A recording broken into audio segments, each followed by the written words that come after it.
Hai semua, salam sejahtera kepada rakan-rakan di Facebook. Kita jumpa lagi di FB Live malam ini. Nama saya Jess, MC untuk malam ini. Ya, malam ini Cikgu Hans akan kongsikan informasi bagaimana kurangkan serangga perosak hama secara organik di rumah. Jadi sebelum saya bermulakan, kawan-kawan sila tag dan sharekan FB Live malam ini kepada kawan-kawan ataupun rakan-rakan yang suka tanam-menanam di rumah supaya dapat lebih banyak informasi tentang gardening. Ya, dan sini saya ada nampak. Hai Azila, okey. Ya, selepas PKP ini boleh melawat ke ladang kami dekat Simpang 4 lagi ya.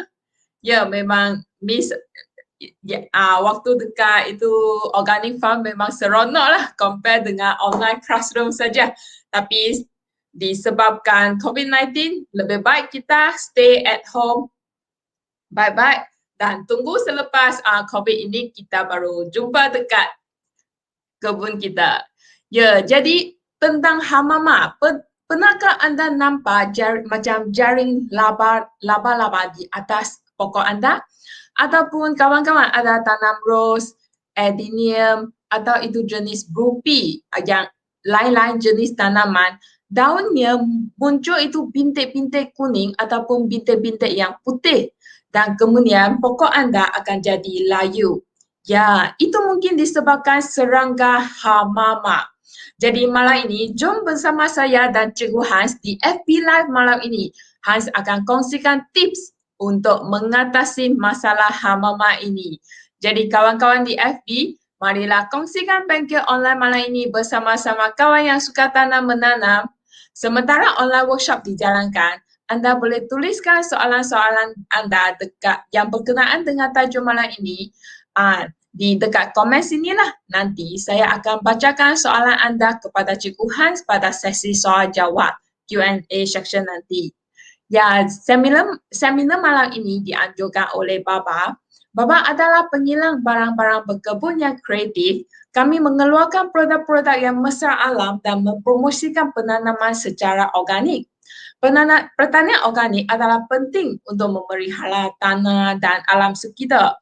Kami selalu berkongsi maklumat dan cara-cara berkebun organik supaya lebih ramai orang memahami kepentingannya untuk kesihatan kita dan untuk alam sekitar. Dan juga boleh dan juga dengan cara menanam dengan organik, kita boleh menikmati keseronokan menanam dengan lebih senang dan lebih sihat lagi. Dan seterusnya, saya akan bacakan biodata ringkas tentang Cikgu Hans. Cikgu Hans menamakan pengajian beliau dari Iowa State University of US dengan Agriculture Biosystem Engineering Honor Degree. Beliau berpengalaman mengurus ladang di Amerika seluas 2,000 ekar selama 2 tahun. Selain itu, beliau selalu menghadiri seminar antarabangsa yang berkenaan dengan pertanian organik dan juga berpengalaman sebagai pekebun organik dan menyertai latihan-latihan perkebunan organik di Taiwan. Kini, Cikgu Hans aktif di perkebunan organik di Malaysia. Sudah lebih daripada 5 tahun beliau memberi bimbingan dan berkongsi maklumat perkebunan organik di Malaysia.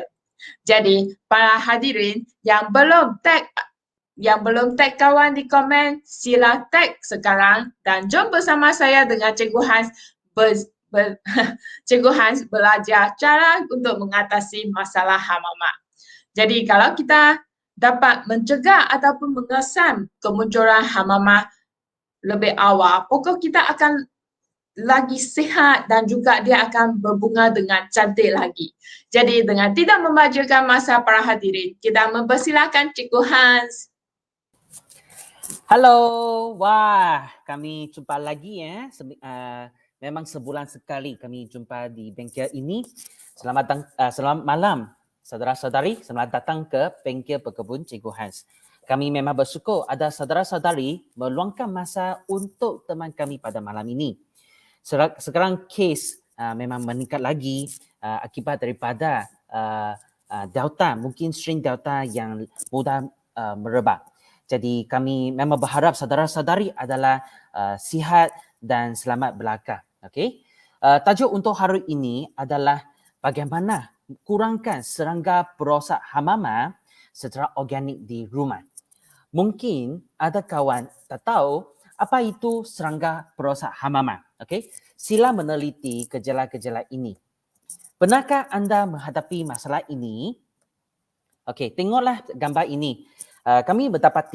Kita akan mendapati ada kelompok atau bintik putih pada daun. Okey. Pada peringkat awal hanya beberapa bintik putih kecil saja, tapi semakin teruk bintik akan menjadi semakin besar dan akhirnya menjadi kelompok. Okey. Inilah yang berwarna putih, tapi inilah yang berwarna kuning. Okey, juga ada kelompok kuning pada daun, permukaan daun. Okey, kelamaan menjadi kelompok. Dan kita akan mendapati ada bintik yang bergerak pada daun belakang seperti ini. Okey. Tengok ada bintik merah yang bergerak pada daun belakang. Okey. Dan bukan saja ada bintik merah pada daun belakang, tapi kadang-kadang kita akan nampak ada benda yang berbiji-biji, ada yang warna putih, ada yang warna oranye. Okey, macam ada banyak habu pada daun belakang. Okey.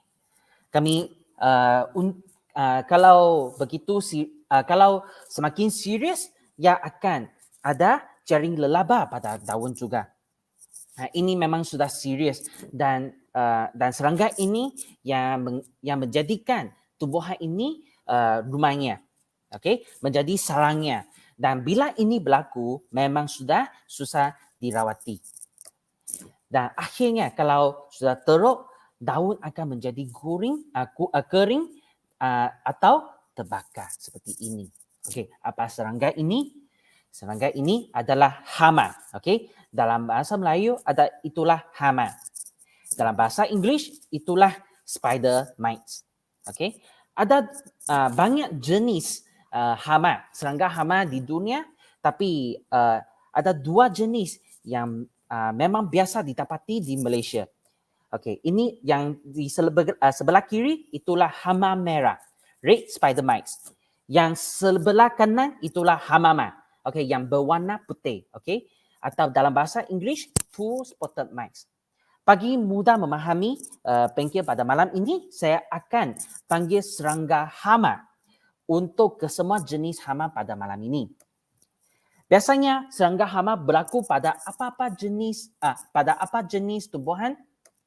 Biasanya yang mengancam tumbuhan seperti sayur berbuah, seperti terung, tomato, cili manis, timun, pumpkin, anggur, atau sayur jenis kacang seperti kacang panjang, edamame, atau pokok buah-buahan seperti betik, campur batu, dan ada juga yang menyerang bunga seperti edenum, rose, bunga kekwa dan sebagainya. Jadi tengok inilah pokok terung. Daun pokok terung yang telah diserang oleh serangga hama. Tengok ada bintik putih di atas daun, dan juga ada kelompok kuning di sini. Dan lama-kelamaan daun tengok kelompok ini menjadi kering dan kelihatan terbakar. Inilah pokok timun yang diserang oleh serangga hama. Inilah kacang yang diserang oleh serangga hama. Tengok semua ada gejala yang sama. Semua ada bintik putih atau kuning pada permukaan daun. Inilah pokok betik yang diancam oleh serangga hama. Inilah pokok jambu batu yang diancam serangga hama. Tengok ini sudah ada jaring lelaba. Bila sudah ada jaring, ini telah menjadi serius. Teruk. Inilah bunga edenum yang diancam. Inilah pokok rose yang diserang oleh serangga hama juga. Bila serangga hama berlaku pada tumbuhan anda, bagi pekebun yang menanam secara skala besar, ini memang sakit kepala.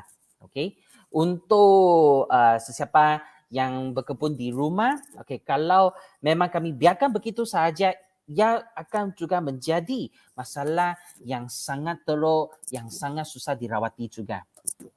Jadi, hari ini kami berharap melalui bengkel ini, kita dapat belajar bersama-sama. Kita boleh memahami proses pertubuhan serangga hama dan cara pembiakan. Okay. Kita boleh memahami cara pencegahan serangga hama secara organik. Kita boleh memahami langkah berjaga-jaga dalam pencegahan serangga hama. Okey, tengok perbezaan antara serangga perosak biasa dan serangga hama. Okey, untuk serangga perosak biasa, ia berada dalam keluarga insekta. Tapi serangga hama ia berada dalam keluarga arachnid. Okey, walaupun serangga hama adalah sejenis serangga perosak, tapi yang memang berbeza daripada serangga perosak biasa lain. Okey, serangga hama adalah dalam kategori haiwan. Okey, binatang, okey, yang mempunyai organ yang lebih kompleks daripada serangga perosak yang lain, okey. Memang ia merupakan haiwan, okey, tapi kamu tahukah berapa kecil serangga hama? Ya memang sangat kecil. Tengok inilah garisan pada lula, okey. Tengok ya saiznya adalah kurang daripada 1 mm. Okey, saiznya memang sangat-sangat kecil. Dan inilah kami boleh tengok gambar ini untuk proses pertubuhan serangga hama. Okey, tengok ada telur, okey, seperti ini, tengok biji yang warna putihnya. Okey. Ya, okey. Ya akan menetas dan menjadi anak peringkat 1, okey, anak peringkat 2, anak peringkat 3 dan akhirnya akan menjadi dewasa. Okey. Bila ia baru menetas, okey, ia keluar daripada telur, okey. Ia warna lutsina, transparent. Maksudnya cahaya matahari boleh lepaskan badannya. Okey, kami tak boleh nampak dengan jelas dengan mata sahaja. Tapi bila dia menjadi besar, menjadi dewasa, okey, anda akan mendapati ada 2 titik pada badannya. Okey, kalau kita nampak dengan mikroskop lagi, okey, anda akan mendapati anak peringkat 1 hanya ada 6 kaki sahaja. Okey, maksudnya ini anak, okey, baru menetas daripada telur, okey, itulah anak yang hanya ada 6 kaki sahaja. Okey, bila ia menjadi besar, ia akan bertumbuh 8 kaki. Okey, ini merupakan cara-cara macam mana kami tahu pokok ini masih serius tak kalau memang semua serangga hama hanya ada 6 kaki saja. Maksudnya pokok ini baru diserang oleh serangga hama. Tapi kalau semua ada 8 kaki dan ada 2 bintik di tepi, maksudnya ini memang serius. Okey, sudah lewat. Dan serangga hama memang membiak dengan amat cepat. Okey, untuk cuaca Malaysia yang melebihi 30 darjah Celsius. Okey, serangga hama boleh membiak 3 sehingga 4 generasi setiap bulan. Okey, maksudnya ibu bapa lahirkan anak-anak, lahirkan cucu cicit, lahirkan cucu cicit lagi. Okey, dan setiap kali ia akan lahirkan 100 biji telur. Okey, jadi kalau kami buat itu kiraan matematik, okey, ada berapa ekor serangga hama selepas sebulan? Jadi kalau ada 1 ekor serangga hama, okey, ia boleh keluarkan 3 sehingga 4 generasi. Okey, kami boleh darabkan dengan 100 kerana satu generasi lahirkan 100 telur. Okey, darabkan dengan 100 telur lagi, darabkan dengan 100 telur lagi. Okey, dalam sebulan sudah ada 1 juta serangga hama pada tumbuhan anda. Wah, memang banyaknya. Ya, memang boleh membiak dengan amat cepat. Okey, tengok walaupun saiznya kecil, okey, tapi kalau memang ada sejuta serangga hama pada daun anda, okey, anda akan rasa geli juga. Okey, tengoklah macam mana serangga hama makan dan mengancam tumbuhan anda. Okey, kami boleh tengok video ini. Okey, tengok serangga hama ini ya start hisap jus daripada permukaan daun. Tengok. Ya, dia macam ada hisap jus dan digest dalam badannya. Cara makannya memang cucuk dan hisap. Ya boleh hisap jus klorofil daripada daun tumbuhan. Itulah kenapa bila serangga hama ya cucuk sana, hisap cium sana, cium sini, dan tempat yang dihisap menjadi putih atau kuning akibat daripada kehilangan jus. Ya ini bintik putih atau kuning terbentuk sebegini.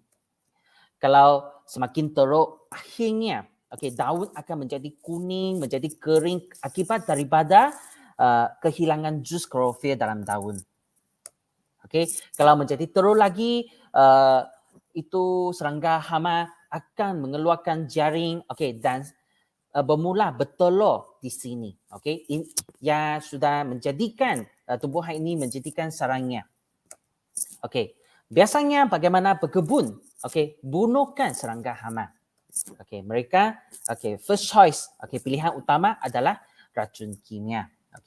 Ini merupakan beberapa jenis racun kimia yang boleh membunuh serangga hama seperti Spirodiclofenac, chlorphenaphyl, abamectin, dan sebagainya.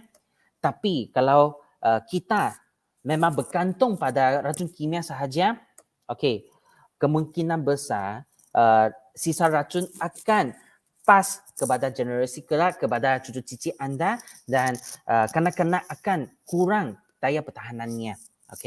Dan sisa racun juga akan ancamkan kehidupan lebah dan ancamkan burung dan kurangkan kadar penetasan telur, dan ini juga secara tidak langsung akan menjejaskan kesihatan kita. Tapi memang ada satu kes yang serius atau isu yang serius pada seluruh dunia terhadap pencegahan hama, iaitu kenapa racun semakin sembuh, semakin banyak lagi serangga hama. Memang mereka mendapati serangga hama, bukan di luar negara sahaja, tapi pekebun Malaysia mereka mendapati memang susah membunuhkan serangga hama. Di Amerika, United States, yang sistem pertanannya memang advance, memang maju, dan juga ada kontrol penggunaan racun kimianya. Mereka mendapati two-spotted spider mites atau hama memang senang menghadapi masalah kesan rintangan racun kimia. Apa maksudnya kesan rintangan racun kimia? Maksudnya itu serangga hama sudah boleh tahan keracunan racun kimia. Mereka semakin minum racun ini, semakin mereka tak boleh mati. Kenapa ini boleh berlaku? Kerana serangga hama akan ubahkan perangainya.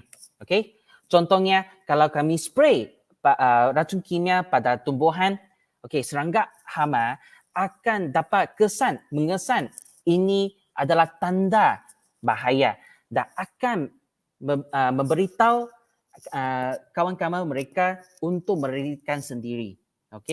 Atau mereka hisap bau ini, mereka tahu ini adalah bau yang dapat membunuhkan mereka. Mereka akan bersembunyi diri dengan secepat mungkin.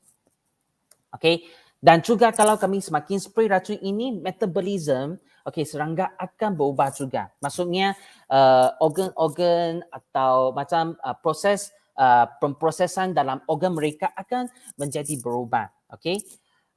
Untuk memastikan generasi mereka boleh berterusan, mereka akan tengok macam mana boleh proseskan racun ini dengan lebih cepat, menghilangkan racun ini dengan lebih cepat lagi.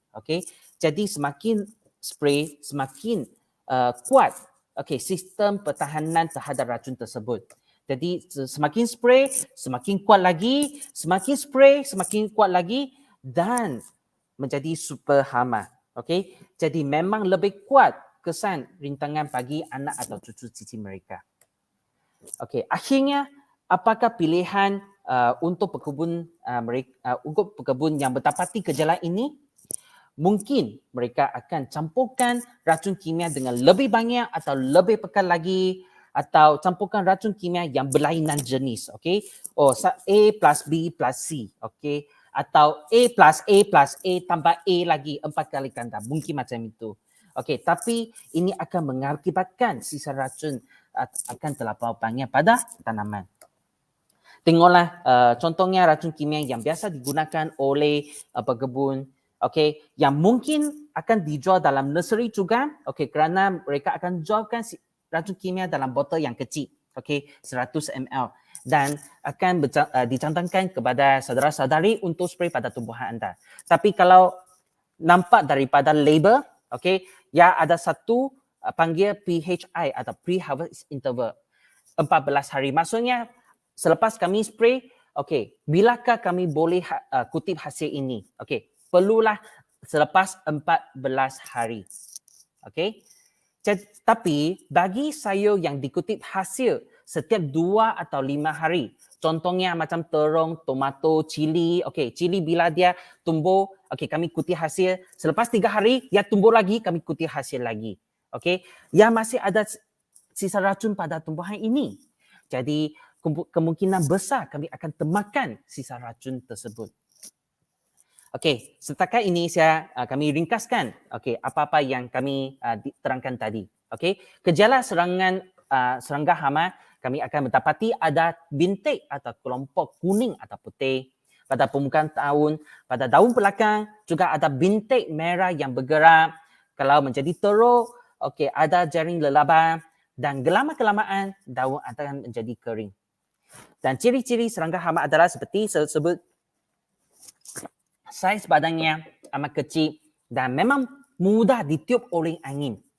Kalau serangga mudah ditiup oleh angin, yang memang boleh merebak ke tumbuhan lain dengan lebih cepat dengan bantuan angin. Dan ia boleh membiak dengan cepat. Ia boleh mencapai sebanyak 1 juta ekor dalam sebulan. Dan ia cucuk dan hisap kandungan jus klorofil dalam daun dan akhirnya daun akan menjadi kering atau ada kesan terbakar. Jadi kalau kita terlalu bergantung pada racun kimia, memang ada risikonya. Ia akan membawa kesan kesihatan negatif terhadap cucu cici ataupun kehidupan sekeliling. Ia akan menyebabkan kesan rintangan terhadap racun kimia dan kemungkinan besar terdapat sisa racun pada tanaman yang hasil secara berterusan. Okey, jadi kalau kami memang nak mencegah serangga hama secara organik, macam mana kita boleh buat? Okey, kalau untuk kawasan kecil, memang maksudnya hanya sedikit pokok saja, tanam secara kawasan kecil saja. Okey, kita boleh sembuhkan air dengan kerap pada daun belakang. Tapi ini cadang dibuat semasa cuaca panas atau kering sahaja. Okey, bila kami spray air dengan kerap, okey, serangga hama memang takut basah. Mereka tak suka air. Okey, dan ia akan melemaskan serangga hama yang pada daun belakang. Okey, untuk kawasan besar, okey, atau untuk pohonnya besar, okey, kita boleh buat tersebut. Yang pertama, okey, hari ini kami akan kongsikan 3 tips pada hari ini. Yang pertama, kita boleh tanamkan tumbuhan yang menarik pemusuh yang makan hama. Memang ada sejenis hama yang baik, okey? Ada sejenis hama berfaedah yang makan hama, okey? Betul, iaitu hama pemburu. Okey? Tengoklah, inilah hama pemburu yang makan serangga hama yang buruk. Okey? Tengok ataslah itu hama pemburu serangga berfaedah, yang bawah itu hama buruk serangga perosak. Okey? Kalau kami nampak daripada mikroskop, kita akan mendapati itu hama pemburu akan jalan dengan cepat, okey, untuk mencari makanannya. Okey? Inilah hama pemburu di bawah mikroskop. Okey, dan hama pemburu tersebut juga makan serangga perosak lain. Contohnya kutu afid, okey, ada juga makan kutu trip. Tengok ini hama pemburu, ia mendekati kutu trip ini dan makannya. Okey, dan juga ada jenis yang makan ramai-ramai yang kecil. Okey. Apakah tumbuhan yang kita boleh tanam untuk menarik hama pemburu? Okey, salah satu jenis itulah pokok kacang telang. Saya rasa saudara-saudari, saya percaya saudara-saudari tahu pokok ini. Okey, memang ini biasa didapati di Malaysia. Okey, kami guna bunganya untuk membuat teh, membuat kuih muih dan banyak makanan yang lain. Okey, bila kita tanam tumbuhan ini, okey, tumbuhan ini akan menarik hama yang sedikit pada kelompok tumbuhan ini. Okey, hama ini akan menjadikan sumber makanan untuk hama pemburu. Okey, bila ada itu hama menjadi sumber makanan yang akan menarik hama pemburu. Okey, tapi ini jangan ditanam dekat dengan tumbuhan anda. Okey, jadi perlu tanam di sekeliling kawasan anda sahaja, kawasan luar. Okey, jangan tanam dekat dengan tanaman anda. Okey, tengok memang saiz serangga hama memang kecil berbanding dengan siling ini.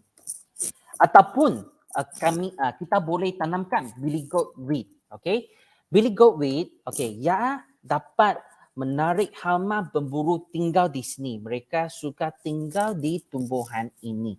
Kita boleh cari biji benih ini juga. Okey, tips kedua, kita boleh membiarkan kuman berfaedah yang makan serangga hama. Okey, ada sejenis kuman yang memang makan serangga hama. Ini kuman merupakan pemusuh semula jadi untuk serangga hama. Okey, dalam scientific name, nama scientific itulah kita panggil Hustula thomsoni, Hustula species. Okey, yang memang merupakan pemusuh bagi serangga hama. Okey, ia boleh menjakiti serangga hama dan membuatkan sistem pencernaannya, sistem penghadamannya menjadi tak boleh fungsi dengan biasa. Okey, macam mana kita boleh buat sendiri air berkuman seperti ini? Okey, air berkuman dengan pump oksigen dengan nisbah 1:10. Okey, saya ulang lagi 1:10. Okey, apa maksudnya 1:10? Okey, 1 bahagian susu, 1 bahagian gula. Okey, apa-apa gula pun boleh tapi jangan guna gula putih. Okey, gula biasa jangan. Kerana gula putih sudah diproses dengan chemical dan kimia. Okey, dan 10 bahagian air. Okey, kami campur semuanya. Okey, dan kita tutup dengan jaring. Kita letakkan pump seperti ini, macam pump akuarium. Pump akuarium yang kami membelah ikan. Okey, dan kami campurkan bahan ini dalam tong yang dibasmi kuman. Okey, kami pumpkan campuran ini. Okey, tengok ada bubble di sini. Okey, kami fermentasi ini sebanyak 10 hari. Okey, selepas itu kami ambil air di atas dan larutkan dengan kadar ini. 10 ml campur dengan 1 sehingga 2 liter air. Kami spray pada tumbuhan. Okey, yang boleh membantu aksi ini boleh membantu mengurangkan serangga hama. Okey. Tips ketiga, okey, kita boleh gunakan ubat organik, spray ubat organik pada tumbuhan. Okey. Yang pertama, kami boleh buat sendiri lime sulfur atau kapur belalang. Belelang. Okey. Maksudnya, okey, kita hanya perlu gunakan kapur dan sulfur belalang saja. Okey. Dengan ini, okey, bila kami spray pada pokok, ia akan ada satu lapisan putih yang nipis pada daun. Okey. Dan lapisan ini akan melepaskan ion sulfur atau belalang. Okey, ini akan membantu sistem pernafasan serangga, terutamanya serangga hama. Okey. Apa bahan yang diperlukan? Hanya kapur. Okey, kami type calcium oxide atau quicklime pada Lazada atau Shopee, anda boleh dapat dengan senang, atau dan juga serbuk belelang. Okey, sulfur powder. Okey, memang perlu powder, jangan biji-biji, tapi perlu powder supaya ia boleh reaksi dengan baik dengan kapur. Okey, bagaimana kita boleh buat? Okey, ambil 2.5 liter punya air, kami masak sehingga 60 Celsius. Okey, tak perlu guna itu termometer, tak perlu. Bila kita mendapati air mula berasap, ada wap air keluar, okey, kami terus campurkan dengan 400 gram belelang sulfur. Dan kami masak sehingga 90 darjah Celsius. Okey, masa itu air ini sudah mula berbiur, okey, ada bubble.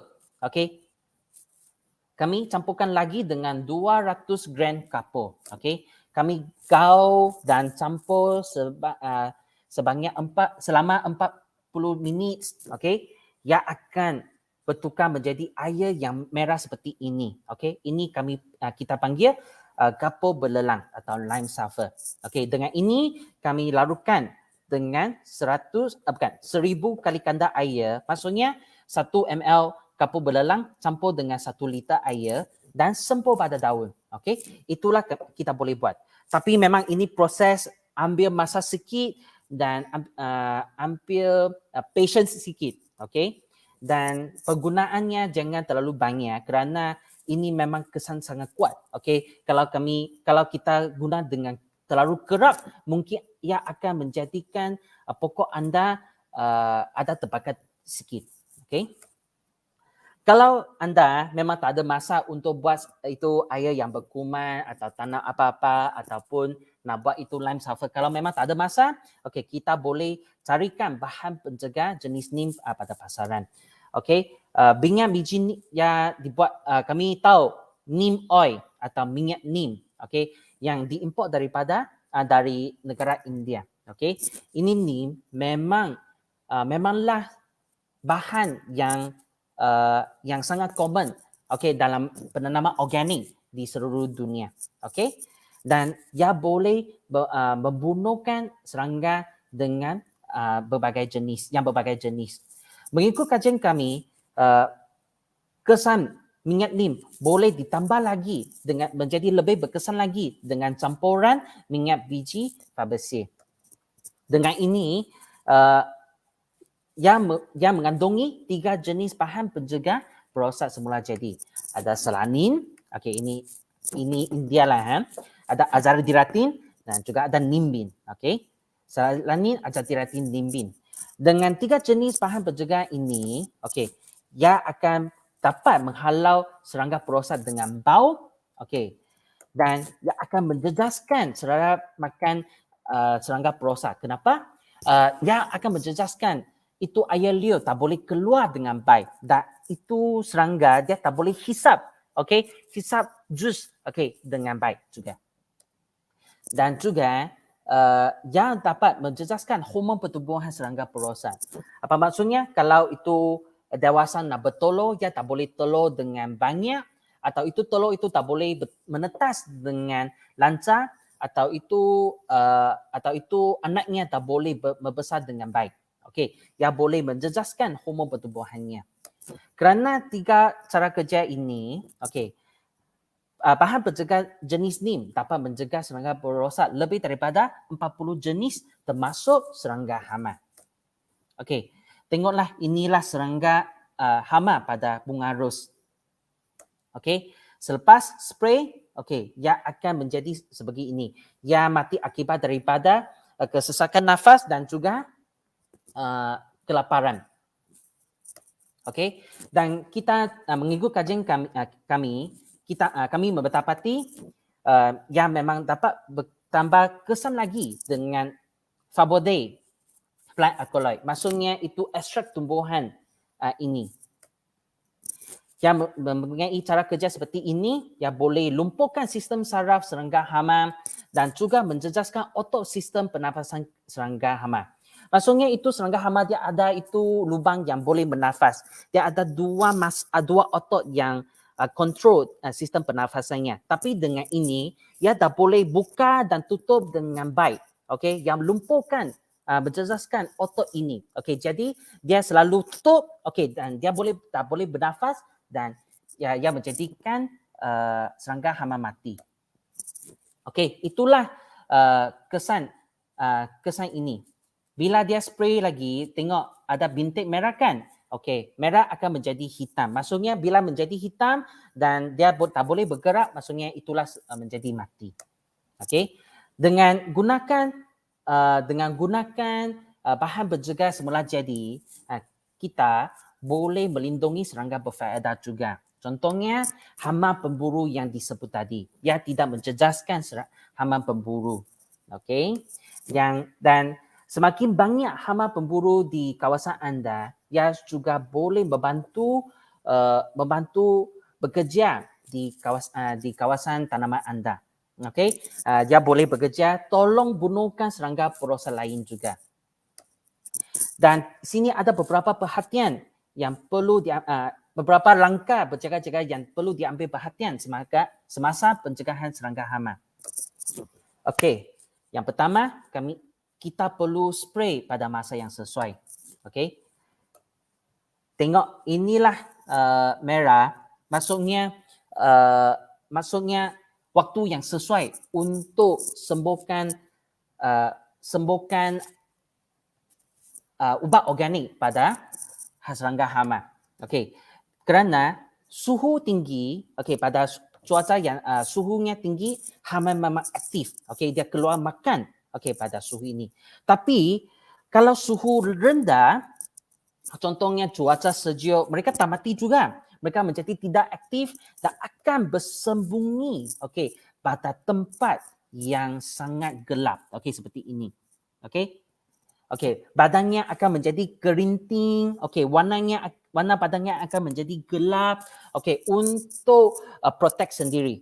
Okey, jadi kita perlu spray pada masa yang sesuai. Kalau kita spray pada waktu malam, okey, pada masa itu mereka bersembunyi di tempat yang memang susah dicapai. Okey, itulah memang masa itu susah dirawati.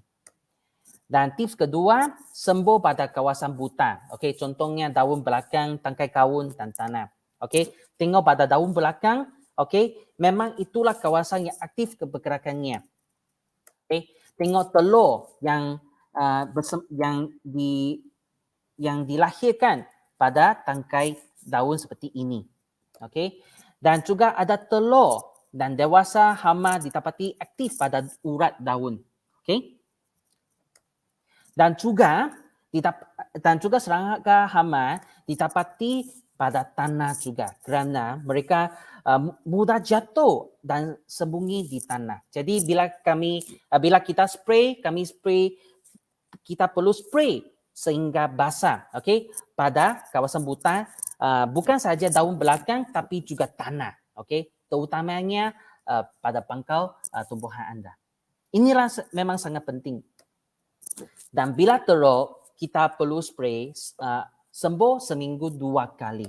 Kerana satu generasi telur hama boleh menetas setiap 3 sehingga 4 hari. Okey, jadi 1 minggu sudah menetas 2 generasi. Okey, jadi kita perlu spray seminggu 2 kali bila memang sangat serius.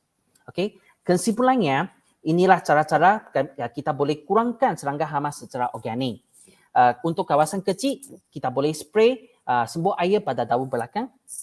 Kita boleh tanamkan tumbuhan yang menarik hama berfaedah yang makan hama buruk seperti kacang telang atau billy goat weed. Okay?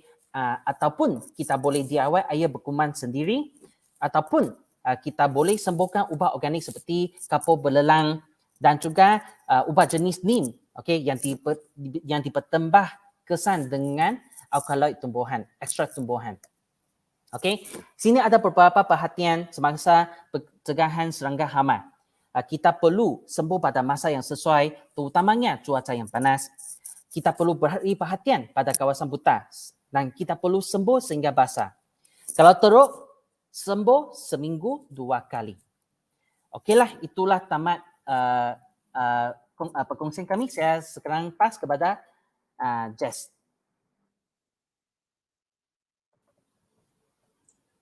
Terima kasih Cikgu Hans. Okey, sekarang rakan-rakan yang dekat di talian, kalau anda ada sebarang pertanyaan tentang tajuk malam ini, boleh hantar ke komen, boleh tulis dekat komen sini. Ya, Okey. jadi Cikgu Hans, di sini ada satu, adakah Cikgu Hans tahu penyakit benak? Penyakit benak BENA. itu benar Penyakit benak itu punca hama ke?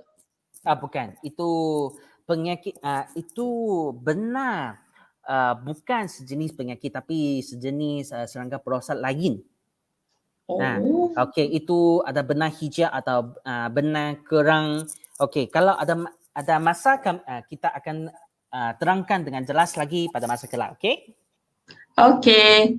Okay, kemudian kepada next question is, bahaya ke kalau kita sentuh dekat itu hama-hama? Ada poison tak? Tak ada. Okey, ini bukan macam itu movie dahsyat itu, bukan. Okey, jadi memang hama ini dia makan tumbuhan saja. Okey, dia tak ada babi sah. Okey. Okey, jadi jangan risau kalau mendapati ada serangga hama. Okey. Ya, mungkin kita Cikgu Hans, gambar yang Cikgu Hans tadi tunjukkan sudah enlarge beberapa ribu kali. That's why nampak ada geli sikit.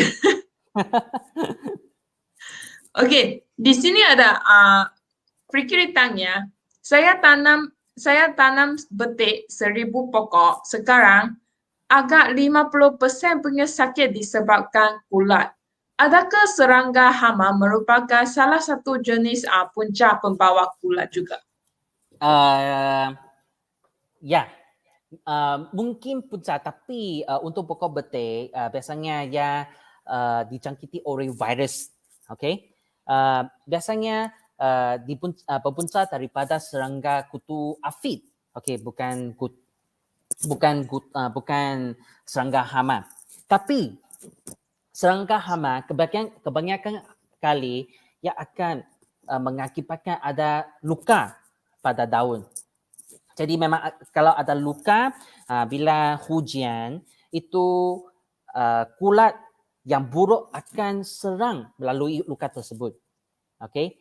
Jadi apa kita yang boleh buat memanglah perlu mencegah hama-hama juga. Okey. Dan selain itu, Cikgu Hans tadi ada introduce hama-hama pemburu.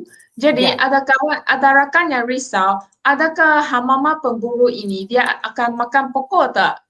Kalau dia punya populasi terlalu banyak, ada berbahaya juga ke? Tak, dia takkan menjadi berbahaya. Okey, tengok dia punya proses macam ni. Okey, itu hama pemburu, okey, bila hama buruk menjadi banyak, itu hama pemburu akan menjadi banyak kan. Tapi bila hama buruk menjadi kurang, hama pemburu juga menjadi kurang kerana kekurangan sumber makanan. Dia akan pergi ke tempat lain untuk mencari sumber makanan. Okey, jadi jangan risau dan hama pemburu takkan makan pokok anda. Okey. Okey. Dan juga Okey, dekat sini nanti ya, I tunjukkan soalan.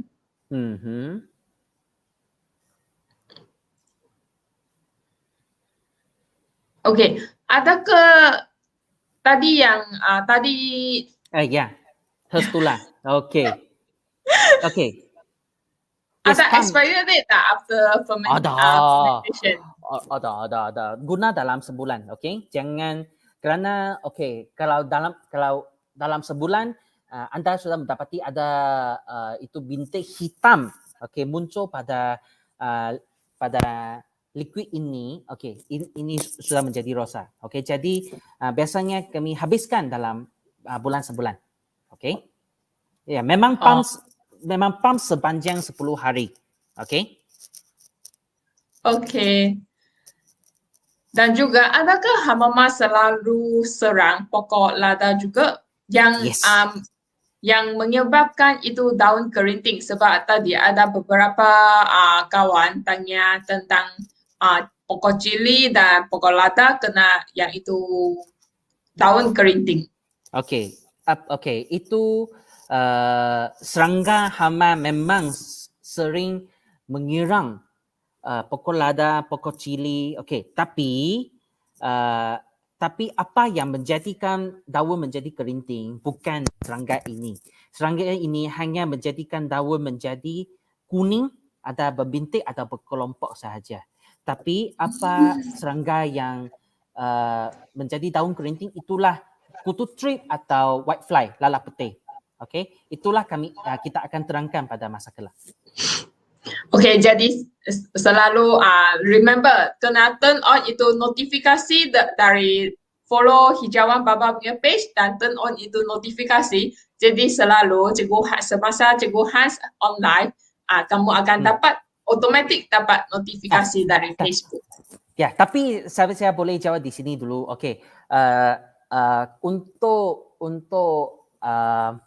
untuk mencegah kutu trip, lalat putih dan serangga hama pada peringkat awal, kita boleh gunakan ubat jenis pokok neem. Okey, minyak neem. Okey, kita boleh guna itu juga. Okey. Okay, dan next punya question tentang lime sulfur tadi. 40 minutes stirring, is it with the stove on? Perlu masak ke tak perlu? Oh, okay. Ya, perlu masak. Masak with stove on. Okay. Okay, stove on tapi itu api tak perlu begitu kuat. Okay. Kecil api dan terus stir sahaja. Okay. Okay. Tak payah mendidih lah, hanya perlu panas saja. Bila dia menjadi mendidih, okay, kami kurangkan api, okay, dan terus gaul sahaja. Oh, okay. Okay, macam buat sup tak boleh terlalu mendidih lah, tapi kena maintain itu suhu. Jadi untuk juga tadi Cikgu Hans ada bagi tahu Dr. Neem memang boleh mencegah pada peringkat yang paling awal. Macam mana dengan cuka kayu? Adakah ia berkesan juga? Okey, cuka kayu dia ada dua fungsi. Satu, yang boleh meningkatkan daya pertahanan tumbuhan. Okey, supaya tumbuhan ini tidak mudah diserang oleh serangga perosak. Okey, kedua, cuka kayu ada bau yang istimewa yang boleh dan boleh menghalau serangga ini. Okey, tapi kalau serangga hama sudah muncul pada tumbuhan anda, ini bukanlah ubat yang boleh berkesan cepat, okey, untuk merawati serangga hama. Okey, jadi bila nampak, okey, perlu gunakan ubat organik atau apa-apa yang saya cadangkan tadi. Kalau memang tak ada serangga perosak, nah untuk prevention saja, okey, cuka kayu kita boleh guna. Jadi untuk pencegahan memang cuka kayu okey, tapi untuk pencegahan dan peringkat awal Dr. Neem boleh digunakan. Ya, betul. Ya, dan bagi hama Cikgu Hans ada selalu remindkan pencegahan pada waktu awal adalah banyak penting. Sebab sewaktu anda nampak itu jaring laba-laba ataupun nampak kesan yang hama memang dia mungkin sudah merebak. Sebab masih ingat itu kan tadi 1 million. 1 million punya. 1 juta. Ingat macam ni. Kalau 1 juta, sudah ada 1 juta. Okey, saya bunuhkan separuh. Masih ada 500,000 lagi. Okey, 500,000 boleh merebak lagi. Kamu tahu kan? Jadi memanglah itulah sangat penting mencegah daripada peringkat awal. Okay. Okay, kemudian thank you Nurul Iman. Dia memang meringkaskan notes para peserta. Terima kasih. Okay, thank you. Nurul. Wah, okay. Sangat terharu. Wah. Okay, dan juga ada tadi Cikgu Hans ada bagi tahu tentang Dr. Neem. Jadi ada kawan tanya, nak sembuh itu Dr. Neem dari bawah itu daun memang susah sangatlah. Ada apa tips untuk sewaktu menyembuh ubat tak? Macam mana lebih senang untuk membuat semburan? Oh, saya tahu.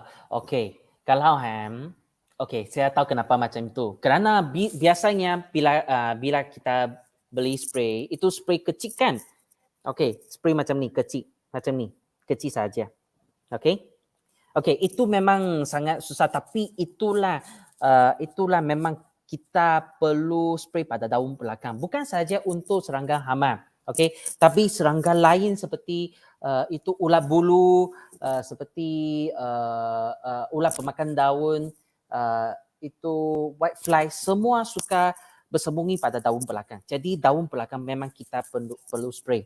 Okey. Jadi untuk kawasan kecil, okey, kami guna RTU, okey, yang terus ada spray pada botol. Okey, kalau untuk kawasan besar, memang perlu beli satu spray yang ada batang panjang dan ada itu spray head, okey, terus macam terbalik, okey, dan spray ke atas. Okey, itulah memang kita perlu buat.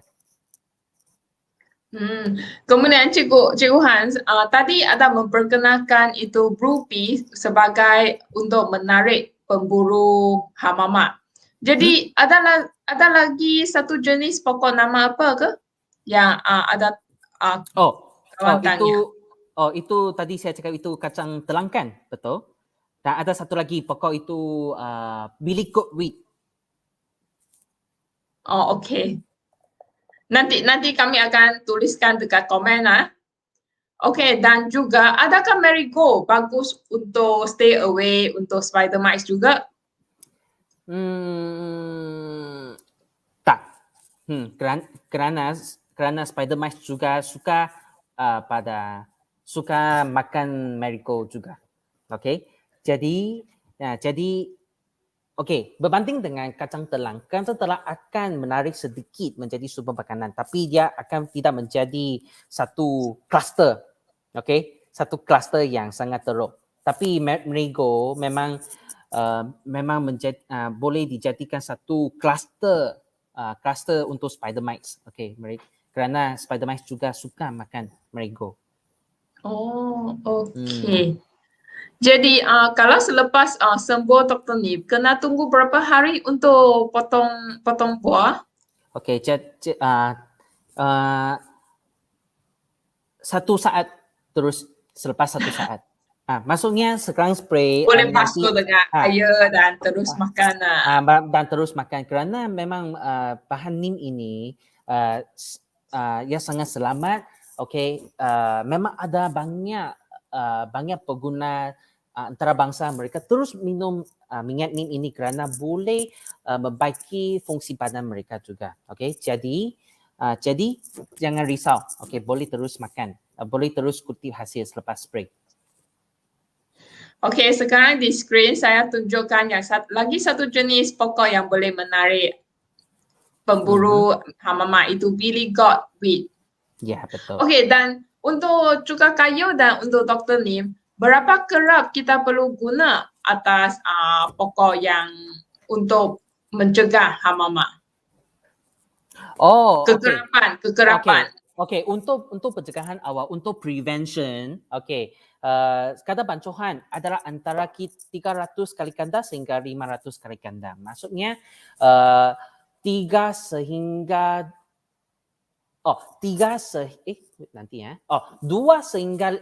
3 ml. Okey, 2 sehingga 4 ml dengan 1 liter air. Okey, 2 sehingga 4 ml cuka kayu dengan 1 liter air. Okey, kami spray pada tumbuhan untuk pencegahan awal. Lebih baik 1 minggu 1 sehingga 2 kali. Okey, bergantung pada masa anda lah. Cuka kayu sekarang memang sangat murah juga. Okey, jadi boleh terus guna saja. Jadi Ovi ada tanya, adakah ubat neem boleh kena tangan kita tak? Okey. Ini memang sangat selamat. Okey, kalau kena tangan anda juga boleh kulit tangan anda juga boleh menjadi cantik. Okey. Jadi jangan risau. Okey. Tapi semasa anda beli ubat itu ni, kena baca dia punya ingredient dulu Ya, sebab seller yang manufacturer yang different, kami tak tahu apa barang yang mereka akan campurkan. Betul, Jadi betul. selalu tak kira guna ubat jenis apa, selalu bacakan dia punya kandungan, isi kandungan dulu. Okay, Betul. sekarang saya akan pick dua last question untuk malam ini. Adakah Hamama akan menyerang daun rock melon ataupun golden melon? Yes, Ya. definitely. Ya, betul. Nah, jadi ini Anda kalau Anda ada ini memang sangat teknikal yang tinggi, okay? Jadi kalau kita jadi kalau Anda tanam pokok ini perlu selalu pergi ke kawasan tanaman Anda. Okay, tengok daun belakang memang ada itu serangga hama atau serangga lain. Okay, barulah kami tengok apakah cara yang sesuai untuk merawatinya. Okay. Okay, jadi Ayub juga tanya question yang banyak cute juga. Adakah Hamama dia akan serang pokok yang tinggi macam mana? 5 kaki ke? Atau kurang 5 kaki? Dia akan pilih pokok yang besar ke atau kecil? Yang besar dia tak dapat terbang ke atas ataupun tak tentu. Memang pokok jenis sahaja, suasana sesuai saja. Saya rasa itu bergantung pada saiz pokok itu, okay?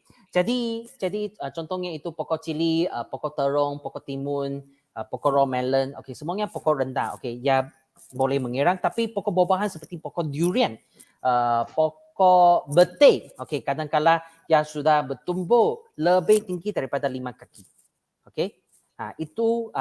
Itulah ya mungkin diserang oleh serangga hama juga. Jadi kalau ada tanam pokok buah-buahan seperti itu, kami perlu ambil spray, terutamanya spray yang ada engine punya, spray pada pokok buah-buahan, macam itu. Okay, dan ini ada last question untuk malam ini ya, sebab kebanyakan orang dia harap tahu, I tanam di kondominium ke, tak kira I tinggal berapa, kenapa akan ada hamama? Dia dari okay. Ya, berasal dari mana kah? Mana ke atau asal dari mana? Tak kira hamama macam kenapa ada begitu banyak serangga? Okay. Kalau dalam 1 kilometer, okay, radius 1 kilometer, ada pokok, ada itu rumput, okay, semua, okay, sudah itulah ada sumber hamama, okay. Tapi kalau kami tinggal di kondominium, macam mana dia boleh terbang ke sana kah? Okay. Dia tak boleh terbang, okay? Tapi hamama dia boleh ditiup oleh angin, okay? Dengan bantuan angin dia boleh merebak ke tumbuhan lain. Itulah salah satu cara macam mana hamama boleh merebak ke tumbuhan lain, okay? Jadi kalau untuk kondominium Anda, terutamanya sangat tinggi floor, okay? Floor yang sangat tinggi, bila angin tiup, mungkin dia tiupkan itu serangga hama pada tumbuhan Anda juga. Jadi ini memang mungkin berlaku, okay? Jadi dia ada, okay, jadi sekarang semua orang tahu kenapa serangga anywhere. Macam semut, tak kira you tabur itu sugar saja dia akan muncul. Kemungkinan besar macam mana kau? Bila kita melalui satu kawasan yang banyak pokok, itu serangga hama atau itu dia lekat di baju I. Ya lekat di baju anda. Tapi itu serangga terlalu kecil, kami tak boleh tampak dengan mata kita. Macam virus COVID. Ya, betul. Di office kami yang sangat dalam, itu tumbuhan juga boleh diserang oleh serangga milibat juga. Tapi kita tak tahu macam mana. Okey. Kemungkinan besar dia boleh melekat pada baju anda memang. Okey. Okey, terima kasih atas sharing Cikgu Has. Jadi semoga para peserta bermanfaat dari seminar malam ini dan boleh menikmati keseronokan menanam dengan lebih relax.